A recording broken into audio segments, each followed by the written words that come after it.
യുദ്ധവിമാനങ്ങളും യുദ്ധക്കപ്പലുമായി Chinese സൈന്യത്തിന്റെ നുഴഞ്ഞുകയറ്റം. തായ്വാനിന് ചുറ്റും ചൈനയുടെ സൈനിക പ്രവർത്തനങ്ങൾ ക്രമാനുഗതമായി വർദ്ധിച്ചുകൊണ്ടിരിക്കുകയാണ്. 2 ചൈനീസ് സൈനിക വിമാനങ്ങൾ, 8 ചൈനീസ് നാവിക യുദ്ധക്കപ്പലുകൾ, 4 സർക്കാർ കപ്പലുകൾ എന്നിവ സമീപത്ത് കണ്ടെത്തിയതായി തായ്വാൻ പ്രതിരോധ മന്ത്രാലയം സ്ഥിരീകരിച്ചു. തായ്വാൻ സൈന്യം ഈ പ്രവർത്തനങ്ങളെല്ലാം നിരീക്ഷിക്കുകയും നടപടികൾ സ്വീകരിക്കുകയും ചെയ്തു.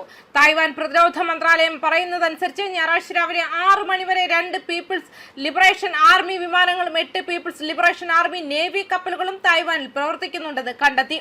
മന്ത്രാലയം സോഷ്യൽ മീഡിയ പ്ലാറ്റ്ഫോമായ എക്സിൽ വിവരങ്ങൾ പോസ്റ്റ് ചെയ്യുകയും തായ്വാൻ സായുധ സേന സ്ഥിതിഗതികൾ നിരന്തരം നിരീക്ഷിച്ചു വരികയാണെന്നും അറിയിച്ചു.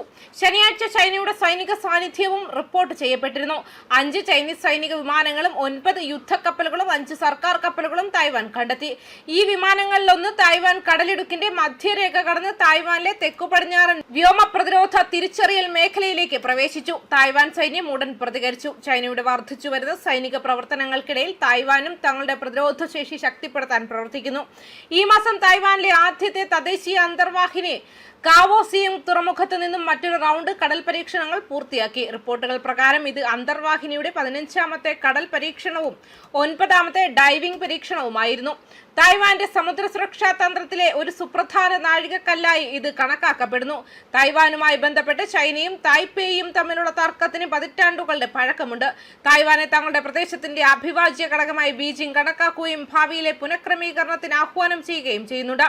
അതേസമയം തായ്വാൻ സ്വന്തം സർക്കാർ സൈനിക സാമ്പത്തിക സംവിധാനമുള്ള ഒരു സ്വതന്ത്രവും ജനാധിപത്യപരവുമായ രാഷ്ട്രമായി പ്രവർത്തിക്കുന്നു. സമീപ വർഷങ്ങൾ തായ്വാന് ചുറ്റും ചൈന സൈനിക സമ്മർദ്ദം വർദ്ധിപ്പിച്ചിട്ടുണ്ടെന്നും വിദഗ്ധർ വിശ്വസിക്കുന്നു. യുദ്ധവിമാനങ്ങൾ, ഡ്രോണുകൾ, യുദ്ധക്കപ്പലുകൾ എന്നിവ പതിവായി വിന്യസിച്ചുകൊണ്ട് ബീജിംഗ് തങ്ങളുടെ ശക്തി പ്രകടിപ്പിക്കുന്നു. ഇതിന് മറുപടിയായി തായ്വാൻ പ്രതിരോധം ശക്തിപ്പെടുത്തുകയാണ്. തൽഫലമായി ഏഷ്യ പസഫിക് മേഖലയിലെ ഏറ്റവും സെൻസിറ്റീവ് സുരക്ഷാ പ്രശ്നങ്ങളിൽ ഒന്നായി തായ്വാൻ കടലിടുക്ക് വീണ്ടും മാറുകയാണ്. അതേസമയം കുറച്ച് ദിവസങ്ങൾക്ക് മുൻപാണ് 4 ചൈനീസ് കപ്പലുകൾ തായ്വാൻ പുറത്താക്കിയത്. ഇരുപക്ഷവും പരസ്പരം മുന്നറിയിപ്പുകൾ നൽകിയതിനെ തുടർന്ന് ദ്വീപിന്റെ തെക്ക് ഭാഗത്തുള്ള നിയന്ത്രിത ജലാശയത്തിലേക്ക് പ്രവേശിച്ച 4 ചൈനീസ് സർക്കാർ കപ്പലുകളെ തങ്ങളുടെ കപ്പലുകൾ പുറത്താക്കിയതായി തായ്വാൻ തീരസംരക്ഷണ സേന ഞായറാഴ്ചയാണ് അറിയിച്ചത്. ദ്വീപിന്റെ തെക്കേ അറ്റത്ത് നിന്ന് 30 നോട്ടിക്കൽ മൈൽ തെക്ക് പടിഞ്ഞാറ് മാറി തായ്വാനിലെ നിയന്ത്രിത ജലാതിർത്തിയിലേക്ക് ഞായറാഴ്ച ഉച്ചതിരിഞ്ഞ് 3 കോസ്റ്റ് ഗാർഡ് കപ്പലുകൾ ഉൾപ്പെടെ 4 ചൈനീസ് കപ്പലുകൾ കടന്നതായി തായ്വാൻ തീരസംരക്ഷണ സേന അറിയിക്കുകയും ചെയ്തിരുന്നു. ന്യൂസ് ഡെസ്ക് കർമ്മ ന്യൂസ്.